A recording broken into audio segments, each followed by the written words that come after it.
Get this. We're diving into a mystery, Ooh. almost 1,000 years in the making. Okay. A story about Shiva, a missing relic, and a cosmic comeback that is going to blow your mind. Yeah, this isn't just history. This is about something powerful, the return of something powerful, a cosmic force that was thought to be lost Right. forever. Okay, so just so we're all on the same page, when we say Shiva, we're not just talking about some, like, ancient storybook character. In Shaivism, Shiva represents pure consciousness, the ultimate energy source. Yeah, the ultimate Universe? The universe, this concept of Chitakasha, infinite space of awareness. Whoa. You know, like imagine Shiva is everywhere and in everything, not just in a temple, but woven into the fabric of existence. How do we even wrap our heads around that? I mean, well, think about it this way. Shaivism describes the universe as being composed of 36 tattvas.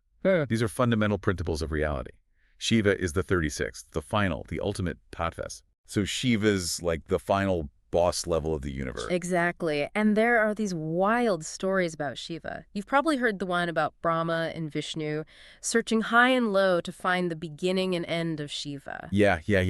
They totally fail because Shiva just like turns into this giant pillar of light that never ends. It's like trying to find the edge of the universe. Right. Yeah. It really highlights that Shiva is beyond our typical understanding of like boundaries and limitations. Totally. You know. Okay, and then there's that story with Kamadeva. Oh, yeah. Who, I guess, didn't realize that you don't interrupt Shiva in the middle of meditating. Oh, yeah, that's a great story. It has a lot of layers. On the surface, it's about disturbing someone in deep meditation. Kamadeva, the god of love, tries to distract Shiva, and boom, Shiva's third eye opens, and he's reduced to ashes. Whoa. Yeah. So maybe we should all, like, say a little prayer to Shiva before we hop on a Zoom meeting. Maybe a cup of coffee is more practical. But seriously, these stories aren't just ancient myths. They're metaphors trying to explain profound philosophical concepts about the nature of reality and consciousness. Okay, so how does all of this connect to the story of the Somnath Jyotirlinga? Because that's where things take a turn towards history, right? Absolutely. The Somnath Jyotirlinga is one of 12 incredibly powerful Shiva shrines in India. And get this. Ancient texts describe it as actually defying gravity, floating in midair. Wait, a floating Shivalinga? What? That's wild. Can you imagine seeing something like that in person? It must have been incredible. But in 1026 AD, things took a dark turn. An invader, Muhammad Ghazni, he wanted to possess this powerful relic, so he led a raid on the Somnath temple. Plundered it and destroyed the Jyotirlinga. That's awful. But you said earlier this isn't the end of the story, right? There's an amazing twist. The Jyotirlinga wasn't completely lost. A lineage of Agnihotri Brahmins, they secretly managed to save fragments of the original Somnath Shivalinga. Hold on, they like smuggled pieces of this artifact right out from under everyone's noses. That's incredible. Yeah. Where did they take it? What happened next? They went on this dangerous journey from Gujarat all the way to Tamil Nadu. And they created smaller lingams from the pieces. And for centuries, they worshipped them in total secrecy. It's like a whole secret society dedicated to protecting the divine. I love it. What happened to these guardians? About 100 years ago, the Shankaracharya of Kanchipuram, a very respected spiritual leader, gave them instructions, hold on to the fragments for a century, and then deliver them to a saint in Bangalore. Wow. So for almost 1,000 years, this sacred object has been hidden, protected, passed down through generations. Yeah. And now? Now the fragments of the original Somnath Shivalinga are about to return to where they belong. It's going to be a historical homecoming. Okay, now we're talking. Unlike anything. How is this return going to happen? Okay, get ready for this. It's not just a simple road trip.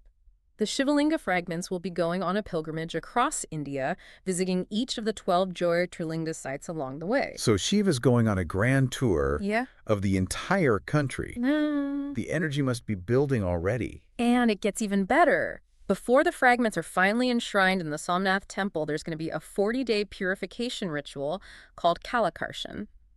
This is rooted in ancient Shivalingama traditions. It ensures the Shivalinga is properly consecrated. 40 days? Prepared for its return. Wow. 40 days of preparation. Yeah. And the timing of all of this couldn't be more perfect, right? Right. Because it's all happening. The final installation is planned to coincide with Maha Shivaratri, the grand night dedicated to Shiva. Oh, wow. the night of divine consciousness. It's like the universe itself is making sure this return is as epic as possible. Yeah. This is the kind of story that makes you believe in the power of cosmic forces. This is bigger than history. This is bigger than any of us. It really makes you think, doesn't it? This return after a millennium is about so much more than just a historical event. It's a powerful reminder about faith, the resilience of the human spirit, maybe even a glimpse into the cosmic forces at play in our world. I mean, can we just, like, take a minute to appreciate those Agnihotri Brahmins? Yeah. Imagine carrying that responsibility, that secret, for generations. What it must have been like for them. Right. To know that you're holding on to something so significant, not just for yourself, but for countless others, for the future. I mean, that's... It's real devotion. It's a testament to their faith and their devotion to Shiva. Yeah, it makes you think about, like, what we consider precious in our own lives. The things that we want to protect. Right. The things that we want to pass on. It goes way beyond material things. It's about safeguarding a connection to something, something bigger than ourselves. Right. Something truly timeless. And that idea of connection is really at the heart of Shaivism, right? Yeah. It's understanding that Shiva isn't limited to a temple or a statue, Exactly. but it kind of permeates everything, connecting us all. Exactly. And remember that concept of Chitakasha we talked about earlier? Yeah, the infinite. The infinite space of awareness. It's like that pure consciousness is the essence of everything. I mean, how do you even... That's pretty mind-blowing. Yeah, that's too much. To even try to grasp, Yeah. And that's where those stories and those myths about Shiva become so powerful, Yeah. They give us a way to connect with these, like, abstract, big ideas Totally. through metaphors and symbolism. Think about that story of Shiva appearing as a pillar of light, Right. stretching infinitely. It's trying to show us the boundless nature of consciousness, something we can barely even comprehend. And without that story with Kamadeva and Shiva's third eye, Yeah. it's a pretty intense reminder to, like, not mess with someone who's meditating. Oh, definitely. Definitely. Yeah. There's that layer to it, for sure. But it also hints at the incredible power that exists within stillness. Right. And concentrated awareness. Maybe those ancient sages were onto something with all that meditation stuff. You know what? You might be right. We could all use a little bit of that, A little more quiet. especially in today's world. In this world where we're constantly bombarded with information. Right. Constantly stimulated. Distractions. Yeah, absolutely. It's so easy to get caught up in all that chaos and lose touch with that inner stillness. These stories about Shiva can be like guideposts, reminding us of the potential that exists within. So bringing it back to the Somnath Jyotirlinga, this homecoming, Yeah. it's packed with symbolism, right? What do you think it signifies on a larger scale? On one hand, it's a powerful symbol of resilience. The idea that faith and spirituality can endure even when faced with, destruction and immense challenges. Sounds like a testament to the ability of humans to protect what's sacred. Yeah, even over centuries. centuries, across vast distances. And it's really powerful. But it goes even deeper than that. It also points to the cyclical nature of existence, Yeah. Nothing is ever truly lost or destroyed, only transformed Okay. and eventually returning in new forms. Kind of like Shiva himself, right? Yeah. Embodies both creation and destruction, that ebb and flow of the universe. And the fact that the Shivalinga will be visiting all 12 Jyotirlinga sites before returning to its home adds another layer of meaning. Oh, totally. It's like a symbolic reunion of all of these sacred energy centers Yeah, it is. across the country, and then culminating with the final installation at Maha Shivaratri. Right, on the night of heightened cosmic energy.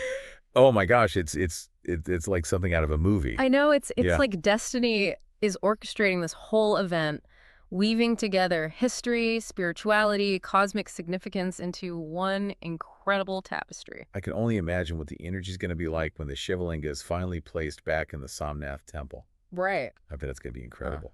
It will be a momentous occasion, not just for devotees of Shiva, but for anyone who's ever felt a connection to something bigger than themselves. This whole conversation has me thinking, what would it have been like to be one of those Agnihotri Brahmins? To carry that secret, that responsibility for so long. What sacrifices they must have made, what Oh. challenges did they face, and what kind of inner strength did it take to keep that faith alive through generations? Yeah, they weren't just protecting an object, they were protecting a lineage, a whole lineage of faith. Yeah. a connection to something far greater than themselves. They were the unsung heroes of this whole story. And in doing so, they played a vital role in ensuring that this ancient energy, Right. this connection to Shiva, could be revived and shared with the world once more. It really makes you wonder, like, how many other hidden stories are out there? How many acts of courage and dedication have shaped history Yeah. and preserved the treasures of our world? That's a great question. We tend to focus on the big, dramatic events, but sometimes the most profound impact comes from those quieter acts of faith and perseverance. The things that might go unnoticed, but shape the course of history nonetheless. So as we continue to dive into this story of Shiva and the Somnath Jyotirlinga, I think it's a good reminder to pay attention to those quieter echoes of the past, to really appreciate those unseen forces that shape our world and connect us all. You know, this idea of connection really keeps coming up. Yeah. It's almost as if this whole journey of the Somnath Jyotirlinga is about reestablishing those connections to our history, to our spirituality, and to each other. Yeah, that's a powerful thought, and I think it's something we can all reflect on as we move into the final part of this deep dive. We've explored the symbolism, the history, the spiritual significance of this whole event. But there's still more to uncover. What does the return of the Somnath Jyotirlinga mean for us on a personal level? How can we connect with the energy of this cosmic comeback in our own lives? We'll be right back to explore those questions and more. All right, we've been on this wild ride, exploring Shiva, the Somnath Jyotirlinga, and this cosmic comeback that's about to happen. I know. But before we wrap up, I want to shift gears for a second, think about like what all of this means for us. Not just, as people observing history, Right. but in our own individual lives. I think that's an important point. It's easy to get caught up in the grandeur of this ancient story, Totally. but the real power is how it resonates with us personally. Exactly.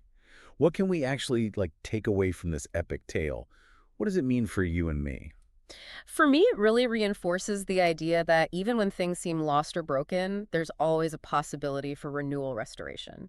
Just like those fragments of the Shivalinga were carefully preserved and are now being brought back together. It's like a metaphor for, our own lives. Yeah. We all go through tough times, periods of loss and uncertainties. Totally. But this story reminds us that even from those broken pieces, something new and beautiful can emerge. Absolutely. And the fact that the Shivalinga was passed down through generations, protected, cherished, it really speaks to the power of legacy. It does. Make you think about the things we inherit from the past and the things we choose to carry forward. What are we passing on? Right. What seeds are we planting? Yeah. It might, blossom long after we're gone. Yeah, those are powerful questions to consider. And as we witness this historic homecoming, it's like an invitation to reflect on our own contributions to the world. How can we be part of something larger than ourselves? Something that leaves a positive impact. It makes you think about the ripple effect of our actions, right? Yeah. Even small acts of courage or kindness or dedication, Right. they can have a lasting impact. Just like those Agnihotri Brahmins who secretly protected the Shivalinga fragments. Sometimes those acts might go unnoticed in our lifetime, Right? but they can shape the course of events in ways we might never fully grasp. It's a humbling thought, right? Yeah. The idea that we're all connected Yeah. through this web of time and experience, and our actions, however small, can have a lasting impact. Absolutely. As we wrap up this deep dive into the world of Shiva and the Somnath Jyotirlinga, Yeah. it's a reminder to stay open to the mysteries of the universe, Yeah. to recognize the power of symbolism, Metaphor. to embrace the potential for transformation and renewal that exists within each of us. It does. This has been an incredible journey, It has. and I hope you found it as enlightening as I have. The story of the Somnath Jyotirlinga isn't just a piece of history, it's a testament to the human spirit, to the enduring nature of faith, to the interconnectedness of all things. And as the Shivalinga makes its grand return, it carries with it the hopes and dreams of countless individuals across generations. It's a reminder that even in a world that can feel, chaotic and divided, there's always a possibility for unity, healing, and a return to wholeness. So as you go about your day, carry this story with you. Let it inspire you. Seek out the connections in your own life. Appreciate the power of, ancient wisdom. And remember the potential for transformation that exists within each of us. Yeah. And if you ever feel lost or disconnected, remember the Somnath Jyotirlinga, a reminder that even the smallest fragments can find their way back home. And even in the darkest of times, a spark of hope and divinity can endure. Beautifully said. Keep exploring, keep questioning, and keep that inner spark alive. And hey, don't forget to look up some images or videos of the Somnath Jyotirlinga and the 12 Jyotirlinga sites. Yeah. You won't be disappointed. Until next time, may you find your own cosmic comeback story.